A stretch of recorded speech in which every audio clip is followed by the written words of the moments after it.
Hello friends and welcome to my YouTube channel. आज मैं Alfred Tennyson द्वारा रचित उनकी एक बहुत ही लोकप्रिय कविता home they brought her warrior dead की यहाँ पर हिंदी में व्याख्या करने जा रही हूँ। इस कविता में एक स्त्री के दुखों का वर्णन किया गया है, जिसमें उसके योद्धा पति जो युद्ध भूमि में मारे गए हैं, उसके शव को कुछ सैनिक घर वापस लेकर आते हैं। अपने पति के शव को देखकर उस स्त्री पर क्या उसका रिएक्शन होता है, क्या उसको गहरा सदमा लगता है, इसका विवरण इस कविता में किया गया है। मगर इस कविता की व्याख्या से पहले मैं इसके कवि अल्फ्रेड टेनिसन के बारे में कुछ आपको जानकारी दे दूं। अल्फ्रेड टेनिसन का जन्म सन 1809 में हुआ था और जिनकी मृत्यु हुई 1892 में। उन्हें अपनी कई रचनाओं एवं कविताओं के लिए पुरस्कृत भी किया गया है। उनकी कविताएं बेहद सरल भाषा में होती है। उनकी कुछ कविताएं जैसे यूलिसिस और द लोटस ईटर्स पौराणिक प्रसंग पर आधारित है। और अब मैं उनके द्वारा रचित बहुत ही खूबसूरत लेकिन दर्द भरी जो कविता home they brought her warrior dead की यहाँ पर हिंदी में व्याख्या करने जा रही हूँ। कविता कुछ इस प्रकार से है। Home they brought her warrior dead, she nor swooned nor uttered cry, all her maidens watching sit, she must weep or she will die। इस स्टैंजा में कवि ये कहते हैं, home they brought her warrior dead. They से यहाँ पर आशय उनका है सैनिक, और वैरियर यानी कि योद्धा, जो युद्ध भूमि में लड़ते हैं उन्हें योद्धा कहा जाता है। तो कवि यहाँ बता रहे हैं कि योद्धा की जब युद्ध भूमि में मृत्यु हो जाती है, जब वो वीर गति को प्राप्त हो जाते हैं, तो वहाँ कुछ सैनिक उस योद्धा के शव को घर लेकर वापस आते हैं। और जो घर लेकर आते हैं तो वो स्त्री अपने पति के शव को देखकर she nor swooned nor uttered cry, soon से यहाँ पर मतलब है फेंटेड यानी कि बेहोश होना या मूर्छित होना। तो अपने पति के शव को देखकर वो स्त्री ना ही वो मूर्छित होती है, ना बेहोश होती है, और ना ही वो ज़ोर ज़ोर से रोती है। यानी कि बहुत ही गहरा सदमा लगता है अपने पति के शव को देखकर, और किसी भी तरह का कोई वो रिएक्शन नहीं करती है। ऑल हर मेडन्स वॉचिंग सेड, और इस स्थिति को देखकर, स्त्री की इस स्थिति को देखकर वहाँ जो उसकी सारी जो सखियाँ खड़ी हुई है वो कहती है कि शी मस्ट वीप और शी विल डाई, यानी उस स्त्री का रोना, वीप यानी यहाँ रोना, वीप रोना बहुत ही ज़रूरी है, या नहीं तो वो फिर मर जाएगी। यानी कि अगर स्त्री अपने दुखों को प्रकट नहीं करेगी, आंसुओं के द्वारा अपने दुखों को नहीं यहाँ पर प्रकट करती है, सदमे से बाहर नहीं निकलती है, तो हो सकता है कि वो मर जाए। इस स्टैंजा में जो मेन कीवर्ड्स यूज़ हुए हैं वो इस तरह से है। सून, जिसका मीनिंग है फेंटेड यानी बेहोश होना। सेकंड है मेडन्स, जिसका मीनिंग है फ्रेंड्स। राइम स्कीम इस स्टैंजा में है ए बी, जैसा कि आप देख सकते हैं। फर्स्ट लाइन में जो लास्ट वर्ड जो आ रहा है वो है डेड, सेकेंड लाइन में क्राई, थर्ड लाइन में है सेट, और फोर्थ लाइन में है डाई। यानी कि जो डेड है अगर वो ए है और क्राई बी है तो यह राइमिंग स्कीम बनती है ए बी। वैसे ही राइमिंग वर्ड्स यहाँ पर है डेड, सेट और क्राई, डाई। तो ये था फर्स्ट स्टैंजा का एक्सप्लेनेशन। देखते हैं सेकंड स्टैंजा में कवि क्या कहते हैं। Then they praised him soft and low, called him worthy to be loved, truest friend and noblest foe, yet she neither spoke nor moved. Then they praised, यहाँ पर दे से यहाँ पर आशय यहाँ पर है उन सखियों से है या सेविकाओं से है जो स्त्री के पास खड़ी हुई है, वो उस योद्धा के शव के पास खड़ी हुई है, और जो चाहती हैं कि वो स्त्री अपना दुख किसी न किसी तरीके से प्रकट करे या वहाँ उस सिचुएशन को देख के कुछ रिएक्शन करे। जब वो देखती है कि स्त्री कोई भी रिएक्शन नहीं कर रही है, कुछ भी रिएक्ट नहीं कर रही है अपने पति के शव को देखकर, तो धीरे धीरे और बहुत ही सॉफ्ट वॉइस में प्रेज यानी यहाँ पर गुणगान कर रही।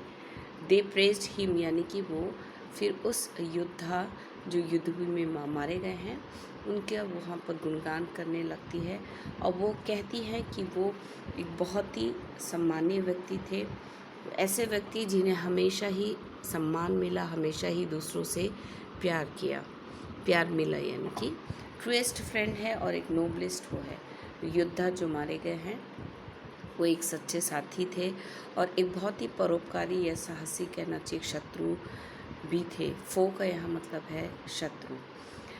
अपने पति के इतने जो गुणगान हो रहे हैं, जो इनकी तारीफ़ जो कर रही हैं उनकी सखियाँ, इन सब को सुनकर भी yet she neither spoke nor moved, इन सारी चीज़ों को सुनकर भी उस स्त्री पर कोई भी रिएक्शन नहीं होता है, ना ही वो कोई अपना कुछ कहती है, ना ही किसी तरह से अपने दुख को प्रकट करती है, ना ही वो रोती है या आंसू बहाती है।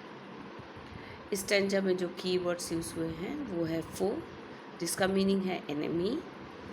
सेकेंड वर्ड है वर्दी, जिसका मीनिंग है deserving respect. Rhyming scheme same है, ए बी यानी कि लो फो लव्ड मूव्ड। राइमिंग स्कीम है लो लव्ड फो मूव्ड, यानी ए बी। देखिए थर्ड स्टैंजा में कवि क्या कहते हैं। Stole a maiden from her place, lightly to the warrior stepped, took the face cloth from the face, yet she neither moved nor wept. Stole, यहाँ stole का यहाँ पर मतलब है धीरे से अपनी जगह से मूव करना या खिसक जाना। तो stole a maiden from her place, अचानक से वहाँ पर जो खड़ी एक उस सेविका है वो अपनी जगह से धीरे से वहाँ से हट जाती है और उस जगह पर आती है जहाँ पर योद्धा का शव रखा हुआ है। Lightly to the warrior stepped, जहाँ पर उस योद्धा का शव रखा हुआ है, फिर धीरे से उस योद्धा के चेहरे पर जो ढका हुआ एक सफ़ेद सा जो वस्त्र है उसे धीरे से वो सरकाती है। उसका आशय यही है कि कम से कम वो स्त्री अपने पति के कम से कम चेहरे को देखकर शायद अब कुछ रिएक्ट करे और जो सदमा उसको जो लगा है उसे किसी न किसी तरीके से प्रकट करे। So took the face cloth from the face, यानी कि वो योद्धा के फेस से उस सफ़ेद कपड़े को, वस्त्र को हटाती है। Yet she neither move nor wept, अपने पति के चेहरे को देखकर भी वो स्त्री ना ही फिर से रोती है, ना ही उसकी आंखों से आंसू बहते हैं, न बिलखती है और किसी भी तरह का कोई रिएक्शन नहीं देती है।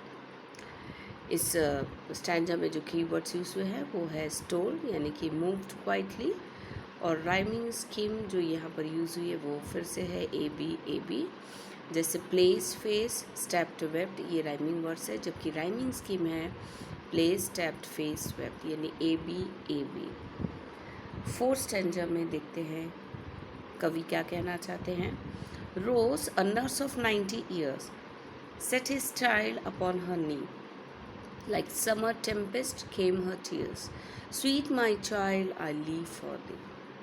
यहाँ पर कवि बताना चाहते हैं कि एक 90 वर्ष की एक जो नर्स है जिसका नाम है रोज है, अचानक ही उसे कुछ सोचता है और उसे इस स्त्री की जो स्थिति है उसे बहुत ही कष्ट होता है और वो चाहती है कि वो स्त्री अपने दुखों को किसी तरह से प्रकट करे। तो अचानक से ही वो उस स्त्री के बच्चे को उस स्त्री के गोद पर रख देती है।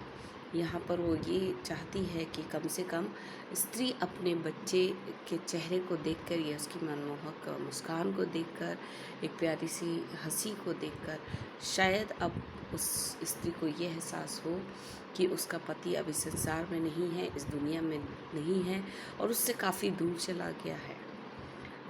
जैसे ही स्त्री अपने बच्चे की प्यारी हंसी को देखती है, उसके प्यारे से चेहरे को देखती है, तो लाइक समर टेम्पेस्ट केम हर टीयर्स, और अचानक से ही उसके आँखों से झरझर आंसू बहने लग जाते हैं, एक सैलाब सा आ जाता है आंसू का, और अब उसे इस चीज़ का आभास होता है, ये चीज़ का एहसास होता है कि अब उसका पति अब उसके साथ नहीं है और इस संसार में नहीं, उससे कहीं बहुत दूर चला गया है। और अपने बच्चे को देखकर वो ये कहती है, अपने गोद में उठा लेती है, सीने से लगा लेती है, काफ़ी भावुक हो जाती है और फिर कहती है sweet my child I leave for the, मेरे प्यारे बच्चे मैं जीऊँगी और सिर्फ तुम्हारे लिए ही जीऊँगी।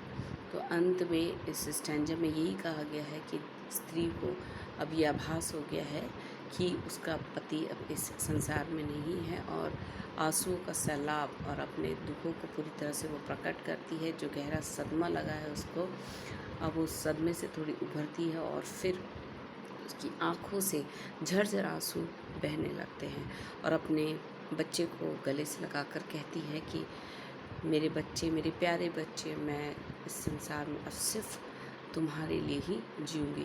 तुम ही मेरी ज़िंदगी हो और मैं ही तुम्हारी ज़िंदगी हूँ।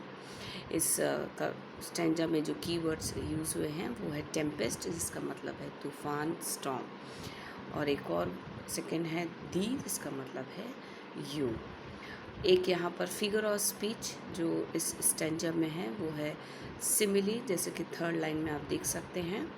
लाइक समर टेम्पेस्ट केम हर टीयर्स, यहाँ पर उसके आंसू को कंपेयर किया गया है यहाँ पर एक तूफ़ान से, एक टेम्पेस्ट से, कि किस तरह से उसकी आंखों से झरझर आंसू बह रहे हैं। एक सैलाब सा, एक तूफ़ान सा आ गया है जो उसकी आंखों से बह रहा है।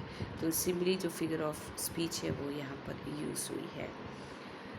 तो ये थी अल्फ्रेड टेनिसन द्वारा रचित एक बहुत ही खूबसूरत सी कविता होम दे ब्रॉट हर वेरिएटेड की हिंदी में व्याख्या। तो thanks friends for watching my video. अगर आपको मेरा ये वीडियो पसंद आया हो तो kindly share it, like it, और don't forget to hit the bell icon. See you in the next video. Bye. Stay happy, stay healthy. Goodbye.